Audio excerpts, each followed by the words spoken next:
नमस्ते बच्चों, कक्षा 9 गणित 9.4 9.3 तक के अपने क्वेश्चन हल कर चुके हैं पिछली वीडियो तक।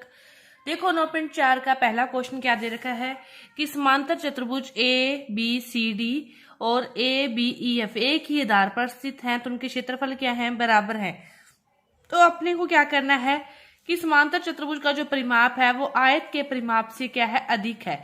एक समांतर चतुर्भुज है, एक आयत है, दोनों क्या है, बराबर हैं। क्षेत्रफल क्या है, दोनों का बराबर है। तो देखो इनका परिमाप एक्स्ट्रा दिखाना है, तो अपने पहले त्रिभुज लेते हैं ए एफ डी। तो ए बी ई एफ क्या है, आयत है, तो एफ का कोण कितने डिग्री होगा, 90 डिग्री होगा ना। तो त्रिभुज ए डी एफ में कोण जो एफ है वो कितना है, 90 डिग्री है। ये अपने को दिया है कि ये एक आयत का कोण है, तो आयत का प्रत्येक कोण कितना होता है, 90 डिग्री। तो एफ के सामने वाली भुजा कौन सी होगी, एडी। तो एडी क्या होगी, बड़ी, क्योंकि 90 डिग्री कौन है, 90 डिग्री के सामने एडी। एडी बड़ी होगी किससे, एएफ से।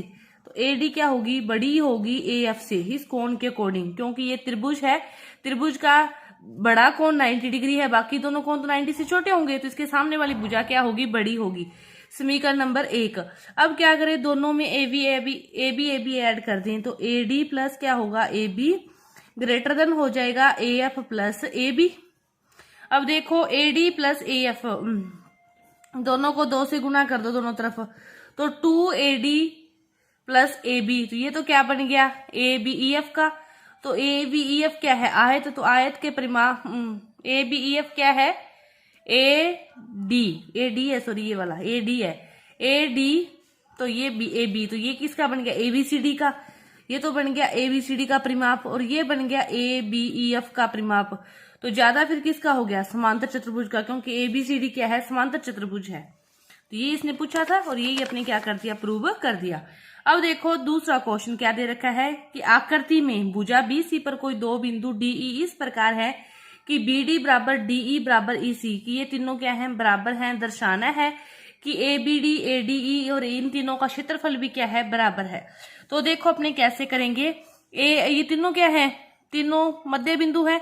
तो अपने इस त्रिभुज की बात करें तो इसका मध्य बिंदु एडी हो गया, तो इन दोनों का क्षेत्रफल बराबर होगा। इसकी बात करें तो इसका मध्य बिंदु ये माध्यिका होगी, तो इन दोनों का क्षेत्रफल बराबर होगा। फिर उस समीकरण से क्या हो जाएगा, तीनों बराबर आ जाएंगे। तो देखो कैसे हल करेंगे, त्रिभुज ए बी ई में इस त्रिभुज में क्या होगी, एडी क्या होगी, माध्यिका होगी। एडी क्या होगी, माध्यिका होगी। तो माध्यिका क्या करती है, उसको दो समान क्षेत्रफल वाले त्रिभुजों में डिवाइड करती है।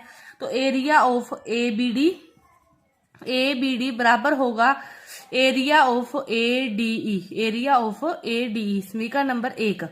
फिर ए सी डी, त्रिभुज ए सी डी में क्या होगा, ए ई माध्यिका होगी, तो फिर इन दोनों का क्षेत्रफल बराबर होगा। तो एरिया ऑफ ए डी ई क्या होगा, बराबर होगा एरिया ऑफ ए ई सी, समीकरण नंबर 2।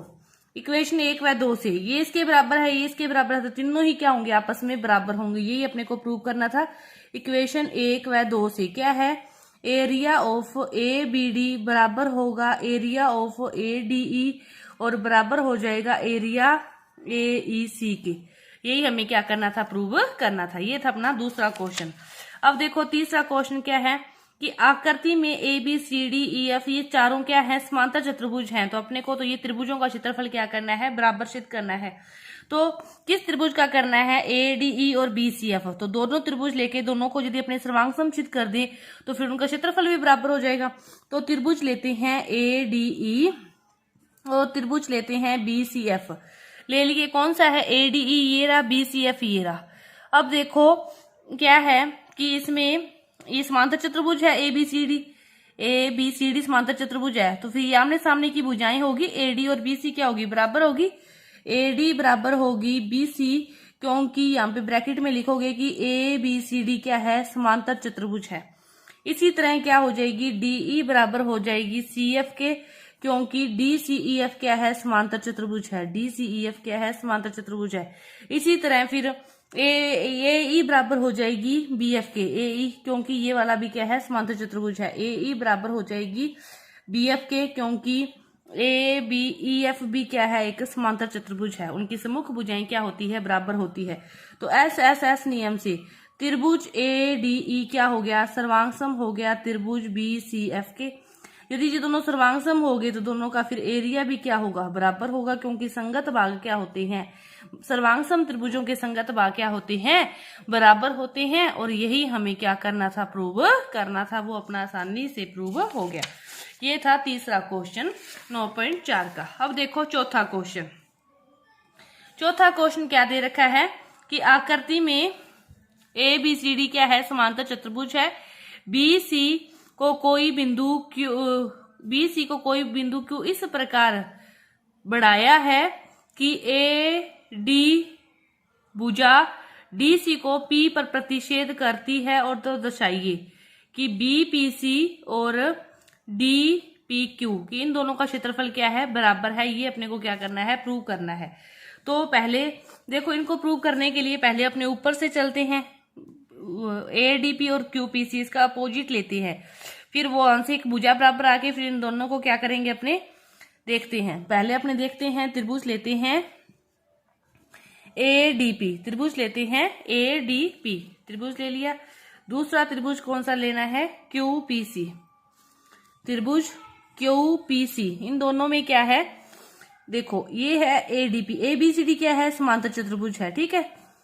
और ए डी बराबर सी क्यू दे रखा है, ए डी बराबर सी क्यू दे रखा है। मेन बात ये है कि अपने को एक चीज दे रखी है, एक शीशा विमुख हो जाएगी, एक आदि और ढूंढ लेंगे, तो इसीलिए ये त्रिभुज लिया है, अपने को एक चीज दी है, इसलिए ए डी बराबर सी क्यू दी है, तो ये क्या हो गया, दिया है, ठीक है। एक कौन शीशा विमुख कौन है, ए पी डी, और क्यू सी पी क्यू। कौन ए पी डी बराबर है कौन सी पी क्यू के, यहाँ पे लिख दोगे ब्रैकेट में, कौन सा कौन है, ये शीशा विमुख कौन है, ठीक है। अब ये देखो, ये दोनों क्या है, समांतर हैं, ये दोनों क्या है, समांतर है। तो यहां से अपने देखो, ये दोनों क्या है, समांतर चतुर्भुज है। ए बी सी डी क्या है, समांतर चतुर्भुज है। तो ए डी पी और क्यू सी पी, ये वाला कोण, ये वाले कोण क्या होंगे, एकांतर कोण हो जाएंगे।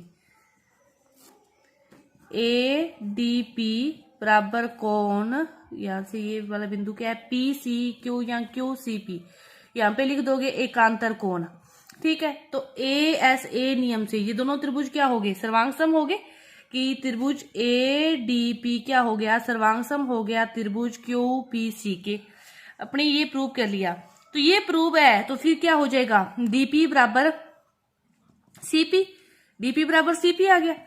तो क्यों आ गया, क्योंकि संगत भाग बराबर होते हैं, अपने को ये चाहिए संगत भाग बराबर होते हैं, ये बराबर आ गया। अब अपने को जो लेना है वो देखो कि ये डीपी बराबर सीपी है, तो इस त्रिभुज की ये क्या होगी, माध्यिका होगी। तो इसको क्या करेगी, ये दो समान क्षेत्रफल वाले भागों में डिवाइड करेगी।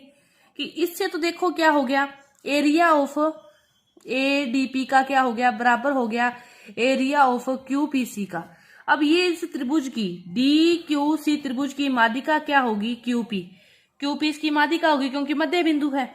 तो फिर ये दो त्रिभुजों में बांट दिया इसको, तो area of D P Q क्या होगा, बराबर होगा area of C P Q के, area of C P Q के।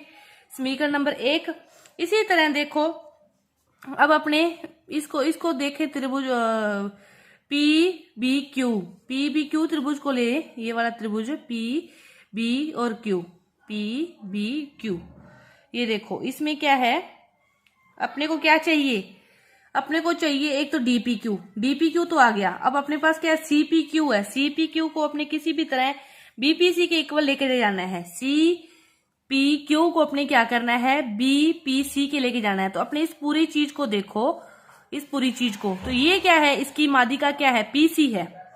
इस पूरे को देखोगे आप, यहां से देखो, ये है ऐसे, यहां से ऐसे, ये वाली चीज, तो ये वाली क्या है, इसकी माध्यिका ये है पीसी, ये बी है, ये क्यू है। तो ये इसको दो भागों में डिवाइड करेगी, तो ये भी क्या होगा, एरिया ऑफ बीपीसी क्या होगा, बराबर होगा area of P Q C के। तो ये समीकरण नंबर 2, समीकरण 1 व 2 से ये बराबर है, तो ये दोनों भी क्या होंगे, बराबर होंगे। Area of D P Q क्या होगा, बराबर होगा area of B P C के। और यही हमें क्या करना था, प्रूव करना था, मतलब देखना है कि अपने को क्या प्रूव करना है और वहीं पर उसको लेके जाना है। तो ये था अपना चौथा क्वेश्चन, और 5वां और आगे का जो क्वेश्चन है वो अपने अगली वीडियो में करेंगे। क्योंकि वीडियो लंबी हो जाएगी। तो धन्यवाद।